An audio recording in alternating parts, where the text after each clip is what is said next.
तो चलिए स्टार्ट करते हैं हमारा पहला क्वेश्चन। हाल ही में किस देश के प्राइम मिनिस्टर ने कोरोना संक्रमण के चलते अगले हफ्ते होने वाले अपने भारत दौरे को फिर से रद्द कर दिया है? तो ये भी हाल ही में रद्द किया गया है ब्रिटेन के प्राइम मिनिस्टर बोरिस जॉनसन के द्वारा।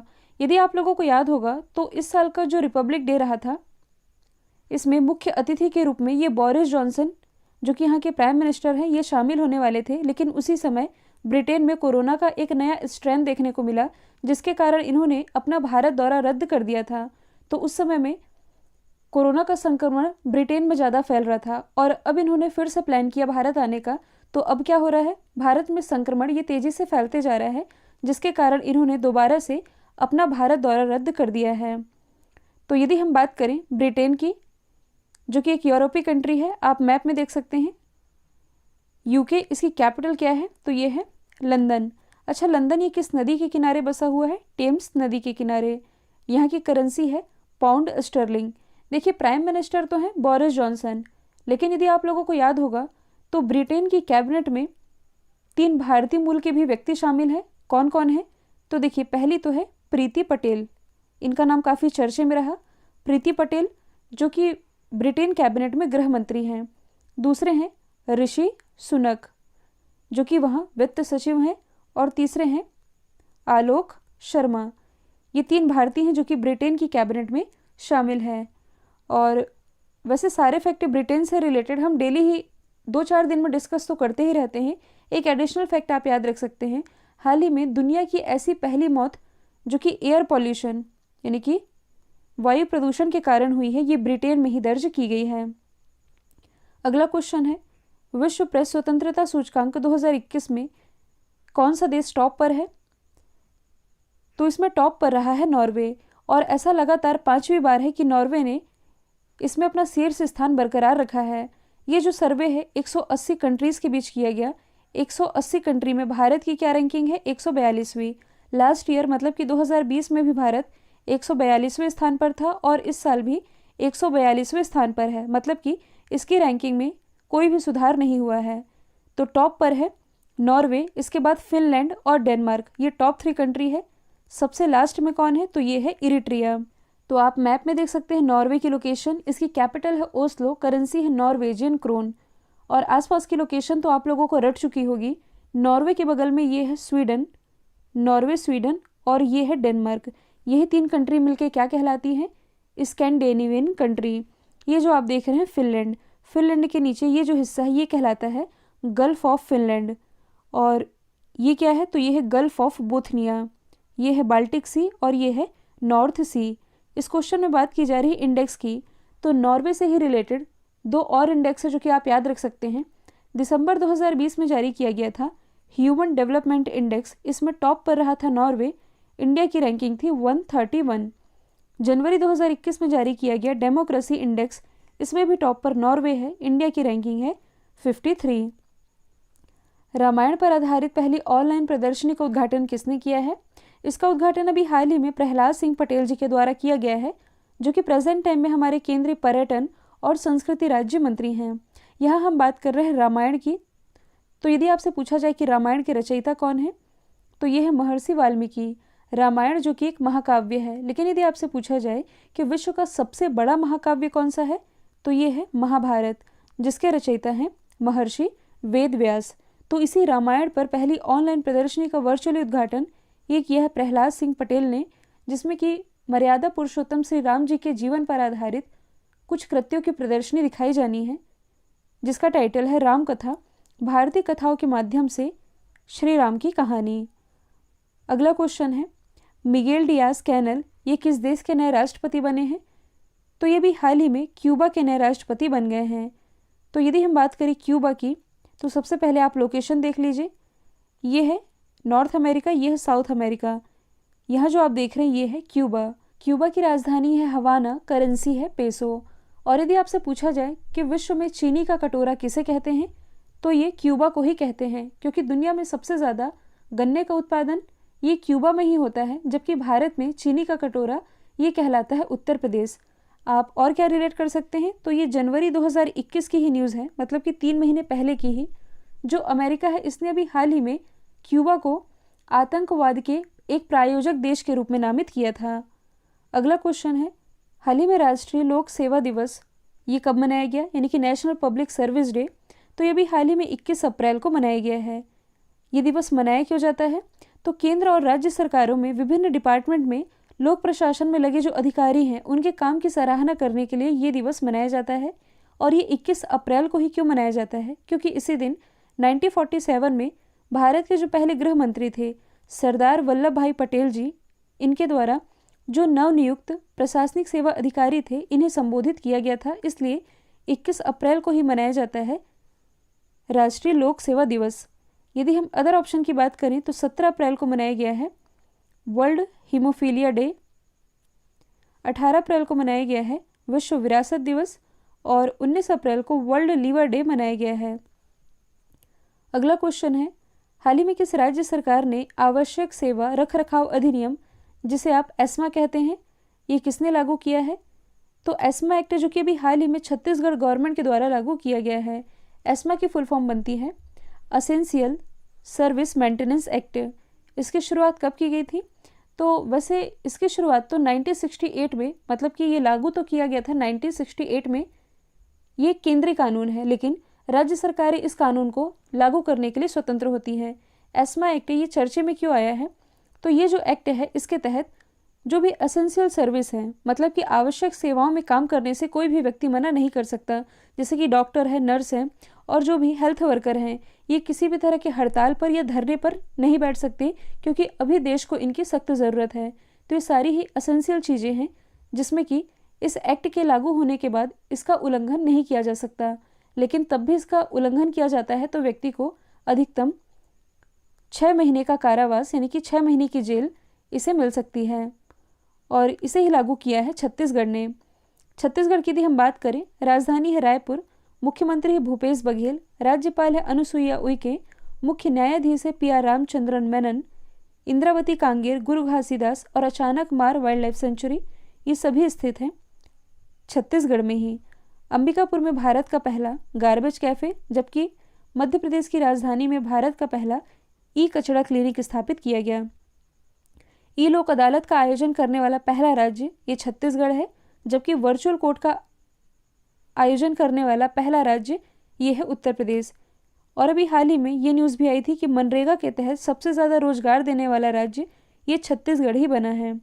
अगला क्वेश्चन है, हाल ही में किस देश ने इकोसाइड को अपराध बनाने वाले बिल को मंजूरी दी है? तो ये मंजूरी अभी हाल ही में फ्रांस के द्वारा दी गई है। इकोसाइड ये है क्या, जो कि अभी चर्चे में रहा है? तो देखिए, इकोसाइड इस बिल की खास विशेषता ये है कि इस कानून के तहत ऐसा कोई भी व्यक्ति जो कि पर्यावरण को प्रदूषित करने का कार्य करेगा तो इस कानून के तहत उसे दंडित किया जाएगा और उस पर जुर्माना भी लगाया जाएगा। और ऐसी ही घोषणा भी हाल ही में फ्रांस के द्वारा की गई है, मतलब कि कुछ इसी तरह का यहाँ बिल लाया गया है। आसान भाषा में मैंने आप लोगों को समझा दिया है। तो यदि हम बात करें फ्रांस की, अभी हमने ब्रिटेन के बारे में डिस्कस किया था और ये है फ्रांस। इन दोनों के बीच में एक स्ट्रेट है जो कि आप लोगों को रट चुकी है, इसका नाम डोवर स्ट्रेट है। इंग्लिश चैनल ये भी यही पास स्थित है। फ्रांस की कैपिटल है पेरिस। पेरिस जो कि सीन नदी के किनारे है, इसी पेरिस में हेडक्वार्टर स्थित है यूनेस्को का। और फ्रांस के प्रेसिडेंट कौन है? तो ये है इमैनुअल मैक्रोन।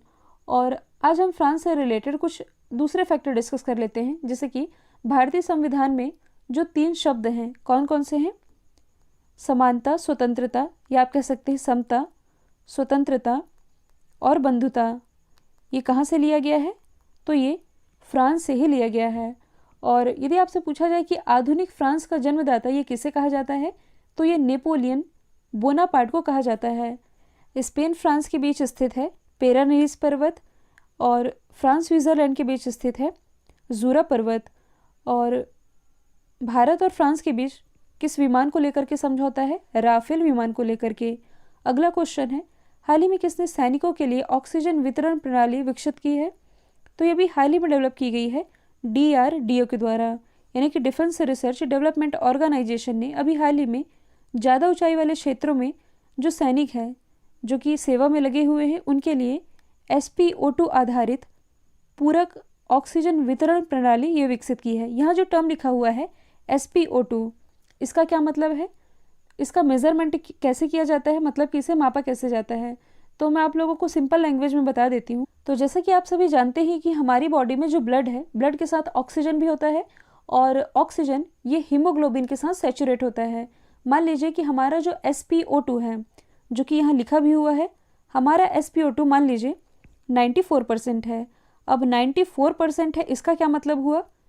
इसका सिंपल सा मतलब है कि हमारे ब्लड में जो 94% हीमोग्लोबिन है ये है ऑक्सीजन वाला, और बाकी का जो 6% रह गया, तो 6% ऑक्सीजन 6% हीमोग्लोबिन ये है बिना ऑक्सीजन वाला। 94% हीमोग्लोबिन ऑक्सीजन वाला और 6% हीमोग्लोबिन बिना ऑक्सीजन वाला। यही इसी तरह से SpO2 ये मापा जाता है। और मान लीजिए किसी व्यक्ति का जो SpO2 का लेवल है ये 94% के नीचे चला जाता है, तो इसका मतलब ये हुआ कि उस व्यक्ति को तुरंत डॉक्टर से कांटेक्ट करना चाहिए और उसके हॉस्पिटल में एडमिट होने की भी नौबत आ जाती है। और भारत में अभी ऑक्सीजन की शॉर्टेज, मतलब कि सिलेंडर की शॉर्टेज चल ही रही है, तो ऐसे में ऐसे सैनिक जो कि ऊंचाइयों पर सेवारत हैं उनके लिए इसका डेवलपमेंट अभी हाल ही में किया गया है DRDO के द्वारा। DRDO की स्थापना 1958 में हुई, हेडक्वार्टर नई दिल्ली में है। अध्यक्ष हैं G सतीश रेड्डी, जिन्हें मिसाइल सिस्टम अवार्ड से नवाजा जा चुका है। अगला क्वेश्चन है, किस राज्य में प्रति घंटे 200 घन मीटर यानी कि 200 क्यूबिक मीटर की उत्पादन क्षमता के साथ एक ऑक्सीजन संयंत्र स्थापित करने की घोषणा की गई है?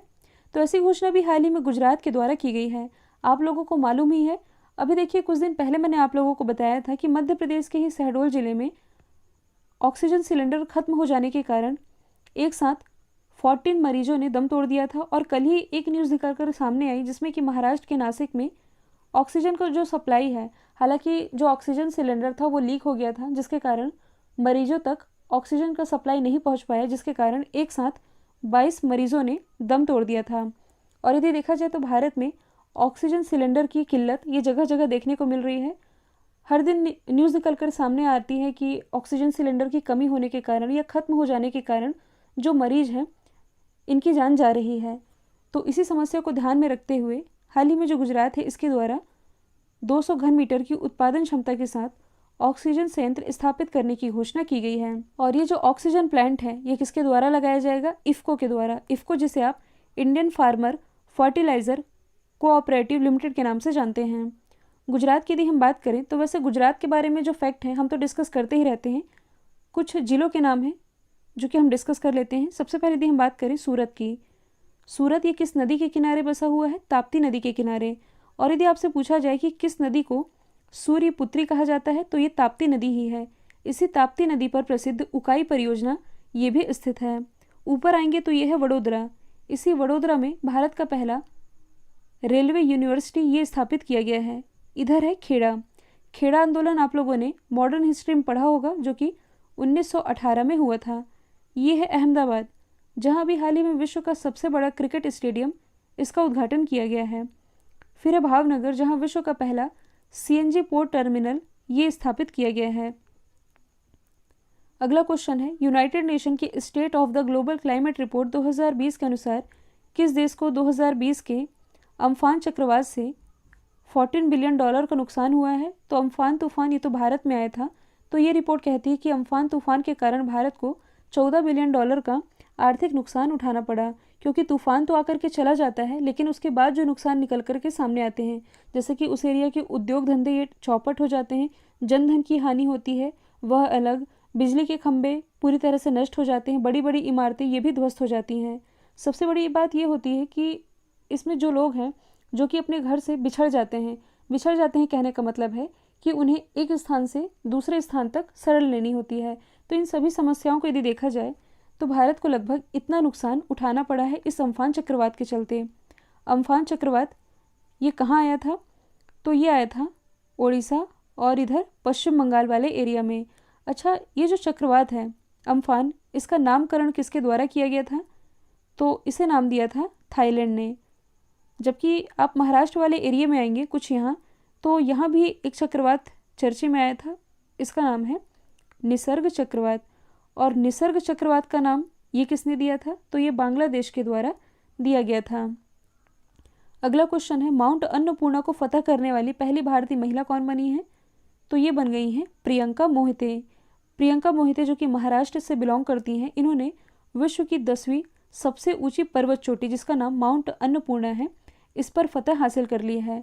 माउंट अन्नपूर्णा, अच्छा देखिए, आप लोगों ने 3 कैटेगरी पढ़ी होगी। एक तो है ट्रांस हिमालय, एक तो है लघु हिमालय और तीसरी है वृहद हिमालय। तो जिस माउंट अन्नपूर्णा की हम बात कर रहे हैं ये वृहद हिमालय के अंतर्गत आता है। इसकी हाइट है 8048 मीटर और इसी पर फतह करने वाली ये पहली भारतीय महिला बन गई हैं। यदि हम बात करें अरुणिमा सिन्हा की, तो ये विश्व की सबसे ऊंची चोटी माउंट एवरेस्ट पर फतह करने वाली पहली दिव्यांग हैं। बछेंद्री पाल ये माउंट एवरेस्ट पर चढ़ाई करने वाली पहली भारतीय महिला बनी थी। कल जो मैंने आप लोगों से सवाल पूछा था इसका राइट आंसर ह्यूस्टन अमेरिका था। अब आप लोगों के लिए आज का सवाल है, गोवा के नए राज्यपाल कौन बने हैं? तो इसका जो भी आंसर है कमेंट बॉक्स में बताइएगा। वीडियो यदि पसंद आया है तो लाइक कीजिए, शेयर कीजिए और चैनल को सब्सक्राइब करना बिल्कुल मत भूलिएगा। तो आज के लिए इतना ही। Thank you so much.